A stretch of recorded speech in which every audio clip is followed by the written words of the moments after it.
My life might have been tougher than the average person's. I didn't have a dad. It was just my single mom who raised me all by herself. We were estranged from our relatives, so mom was all alone in her efforts, and she managed to send me to college. But years of hardship took their toll, and she passed away due to illness around the same time I graduated. After that, I had no family left, but I landed a job at a regular company and met my wonderful husband, Tony. Tony, an executive at a client company, was a bit older than me. Having grown up without a dad, Tony was a reassuring and reliable figure for me. One day, I forgot some important documents at the client's office. Realizing this, I decided to rush back there without telling my boss, intending to retrieve them. But I didn't have a pass to enter the client's building. My boss usually handled such matters, and of course, I couldn't ask him. Standing clueless in front of the client's office, an employee I had met earlier came running out with the documents. That was how I met Tony. Knowing my situation, Tony handed me the documents and said with an innocent smile, "Let's keep this our little secret." I fell for that smile and aggressively pursued him. It didn't take long for us to get married, and I found happiness. We weren't blessed with children, but every day was joyful. Tony, who always made me laugh, had rescued me from a lifetime of loneliness. Just as I vowed to spend my life by Tony's side, we discovered he had cancer, already at stage 4. The doctor broke the news to us. I was devastated. Tony deeply regretted leaving me alone in the end. But just before our 10th wedding anniversary, Tony passed away. Feeling lonely again, I was contemplating my solitude when suddenly, father-in-law George proposed, "How about living together?" George was the only person who genuinely rejoiced and celebrated our marriage. Initially, when Tony and I decided to marry, I had no family, so I was met with skepticism from Tony's circles and relatives. Some relatives even opposed our marriage. However, George never cared about me having no family, and after the marriage, treated me like his real family. Tony's mother, Marie, had passed away when he was young, so George had been living for many years with his real sister, Lily. Maybe that's why George was so handy and could manage all household tasks. He was also a great cook, often visiting our home to treat us with delicious meals. Lily, who lived with George, was single and didn't have a steady job. She used to earn quite a bit from door-to-door sales, but since that company went bankrupt, she struggled to find stable employment and was doing odd jobs. Most of the living expenses were covered by George's income, but a few years ago, George's legs grew weak. He quit his job, and they were barely getting by on his small earnings and pension. Knowing that George, who handled household chores, wasn't in the best health, I had been helping out at his place from time to time, even when Tony was alive. George would always apologize with a regretful look, saying, "I'm sorry, I've become a burden because of my condition." I'd reply, "Don't worry about it. I'm good at housework, and I'm happy to see you well." Not knowing what it's like to have a dad, I was genuinely happy to take care of George. Tony, knowing I considered George like a real dad, was always happy to send me off to help. However, Lily didn't feel the same way. Whenever I went to help, she would meet me at the door and say, "So, you're here to butter up again. You're an outsider, you know. No matter what you do, you won't get any inheritance." With a spiteful look. I would always deny it, saying, "No, that's not my intention." But Lily would repeat the same line every time I visited. Despite her continuous sarcasm towards me, Lily never attempted to do any housework. Ideally, Lily, who had been living there all along, should have been the one doing the chores, but she would always go out and not return until late at night. Even when she was home and saw me helping, she would just hurl insults at me and then return to her room, seemingly satisfied. George noticed this behavior and warned Lily, but it had no effect. He then apologized to me again, saying, "I'm sorry." Because of this, even though I didn't mind taking care of George, living together would mean facing Lily every day. I asked for some time to think about George's offer. After all, living alone after Tony's passing was indeed unsettling. Having someone reliable around is completely different, especially since the offer came from George, who was like a dad to me. Despite Lily's harassment, I concluded that I could endure it to live a better life. I strongly preferred returning to a home with George over going back to an empty house. Later, I moved in with George, bringing only a few belongings. I was familiar with George's house, knowing where everything was, except for the inside of Lily's room. Whenever I passed by, I could smell cigarette smoke, but her door was always closed. When I offered to clean her room occasionally, she accused me of being a thief. "No way! Don't enter my room without permission. You might steal something." I protested. "I would never do such a thing." "You can't be sure. After all, you have no family to trouble, right?" Every time Lily spoke to me, she would use words like outsider and remind me of having no family. Knowing these were the words that hurt me the most, she knew I couldn't retort and deliberately used them. Once her door was half open and I could see inside, confirming Lily wasn't there, I peeked in to find cigarette butts, alcohol bottles, and trash scattered on the floor. I hesitated for a moment, but knowing Lily would accuse me again, I quietly closed the door. Since Lily was mostly out during the day, I could spend the day in peace by avoiding her in the mornings and evenings, enduring the harsh treatment.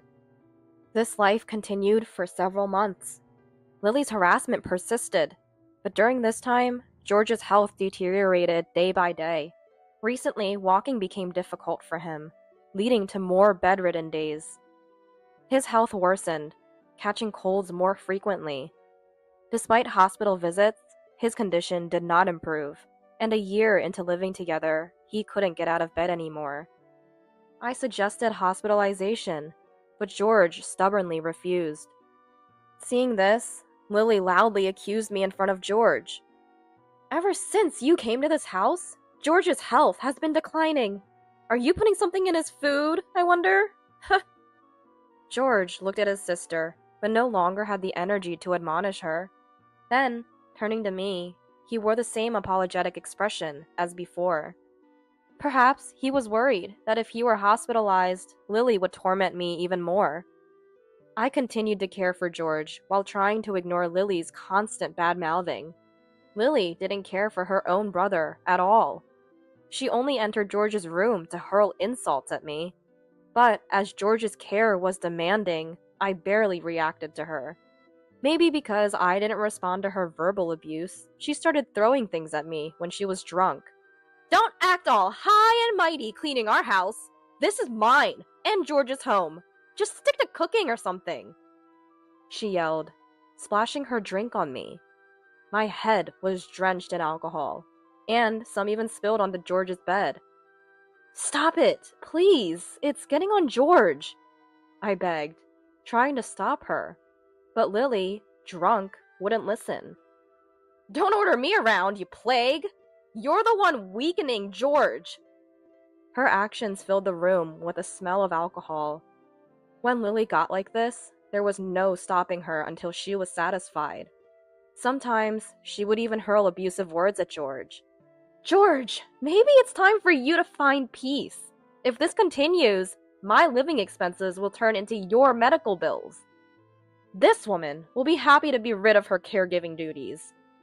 She mercilessly spoke such cruel words to her own brother. George just looked at her with tearful eyes. All I could do was protect George and wait for the violence to end. Lily's drunken rampages were always predictable. She spent her days outside, frequently visiting a nearby lottery ticket vendor. One time, she returned home in a very good mood, with her arms full of paper bags stuffed with a lot of sweets, and the smell of cigarette smoke was strongly emanating from her clothes. I once asked her, "Where have you been?" She replied, "None of your business! Even if I win the lottery, I won't give you a dime," and snickered, and she walked into her room. She must have been in a good mood to accidentally reveal her lottery habit. That was when I first learned Lily spent her days at the lottery ticket vendor. I was curious how she managed to fund her lottery habit, but I was too frightened by her outbursts to ask. Whenever the lottery didn't pay off, Lily would inevitably drink and take her frustration out on me. She would come home, pull out alcohol from the fridge, and demand, "Hey, make dinner!" Since she often returned late at night, I would prepare meals and run her bath. Neglecting these tasks would result in her throwing things and screaming, so I never had a moment's peace. Despite this, I dedicated myself to caring for George 24/7, actively engaging in his rehabilitation. However, George grew increasingly frail and struggled even to breathe. After several months of my devoted care, George passed away, though he was too weak to speak. He mustered the strength to thank me. "You've been a great help. Thank you." Hearing these final words from George made all my hardships seem worth it. He had supported my marriage to his son, and after Tony's death, he offered to live with me, an outsider. George was my greatest benefactor. With his passing, I found myself alone again. But I couldn't afford to be sentimental, as Lily didn't lift a finger to help with the funeral arrangements, leaving everything to me. It was only after the funeral that I could truly reflect on my time with George. Because of his caring nature, distant relatives gathered to pay their respects. During the post-funeral meal, everyone reminisced about George. Even Lily listened quietly to the relatives' stories. "He always stood by us," one said. "Right? He was always there when we needed him," added another. George had always been a man of action, never expecting anything in return for his help. Hearing this, I felt happy, as if they were talking about me too. Then a relative broached the subject. "What about the inheritance? There should be land and real estate left." "Yeah, he inherited his wife's assets too, so it must be a considerable amount."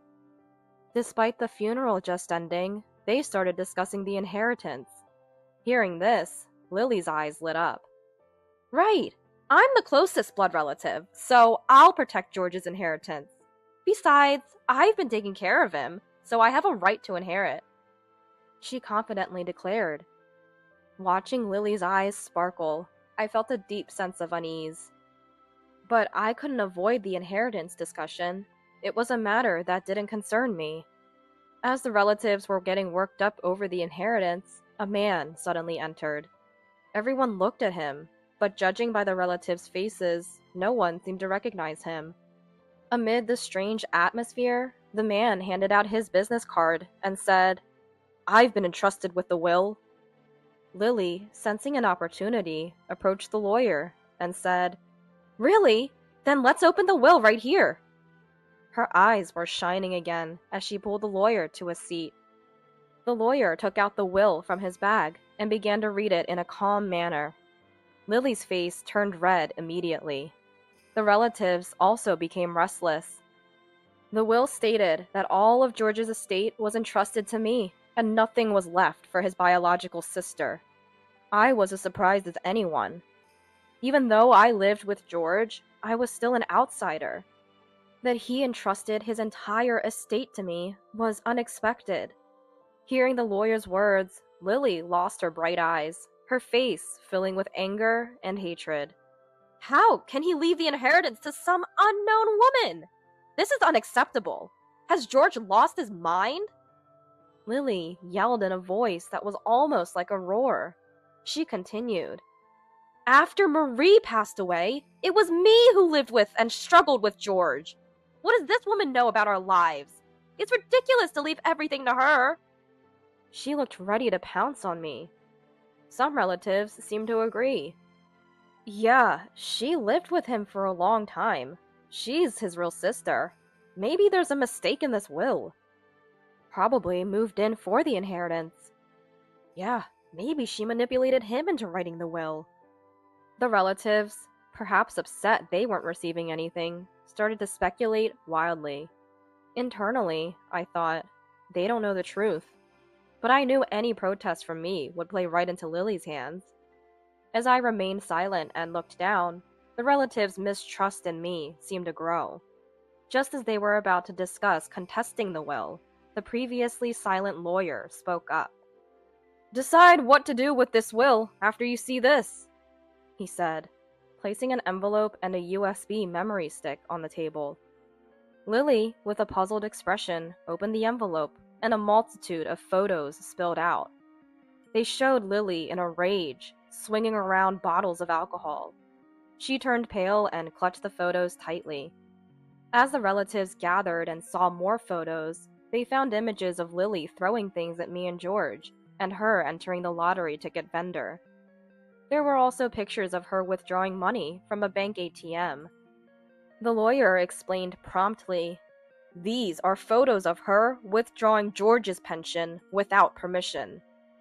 I realized then that she had been using George's pension for her lottery expenses. Lily was out almost every day. I had noticed her frequent visits to the lottery place, but I didn't know where the money was coming from. I received a fixed amount for household expenses, so I had no way to investigate.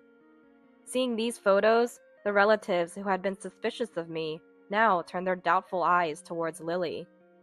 "What's the meaning of these photos? Did you withdraw money for the lottery without permission?"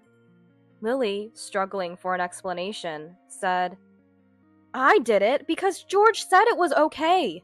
I only got angry and threw things because that woman was being unreasonable. George knew about it and stayed quiet." Then the lawyer added, "We have more evidence to show," and opened a laptop, plugging in the USB drive. The same scene of Lily swinging alcohol appeared on the screen, but this time with audio. "George, when are you going to die? Once you do, I'll get your inheritance. You must be wishing for death, too." Incredibly, it was all recorded with video and audio. According to the lawyer, George, fearing for his and my life, had hired him before his death. He had secretly installed cameras and hired a detective to tail Lily, capturing her actions outside. He wanted to ensure that his estate wouldn't end with his sister after his death, so he asked for the will to be backed up with these photos and videos. I was astonished. George, who in his later years could hardly move and struggled to speak, had planned all this. I was astounded by George's resourcefulness to the very end. Lily seemed to have lost the energy to argue any further, looking down and clenching her teeth. With all this evidence presented, she must have realized that any excuses would not convince the relatives. She downed a bottle of alcohol in one go and slumped over the table. After witnessing the video, the relatives were clearly not inclined to let Lily inherit the estate. Thanks to the will and the plethora of evidence the lawyer presented, I was the one who inherited the estate. Initially, I thought of declining the substantial inheritance. Even though it was George's wish, we were still strangers after all. I feared I might end up misusing the fortune, perhaps even in gambling, like Lily. But the fact remained that George trusted me and treated me like family, even if it was for a short while. As a gesture of gratitude, I decided to use the inheritance to maintain George's grave for as long as I live. I had enough to live on from Tony's inheritance. I erected a tombstone for George and set up a grand altar, placing photographs of Tony and George and Marie there. As for Lily, she succumbed to a gambling addiction and alcoholism and was forcibly admitted to a hospital. She likely won't leave it for the rest of her life. While I did feel a pang of pity, I couldn't forgive the years of torment she put me through. Still, as George's biological sister, I thought it right to cover her hospital expenses. Now, alone again, my situation was different from before. I had something to protect. That alone made me feel not so solitary. From now on, I plan to live out my remaining days peacefully in the house I shared with George.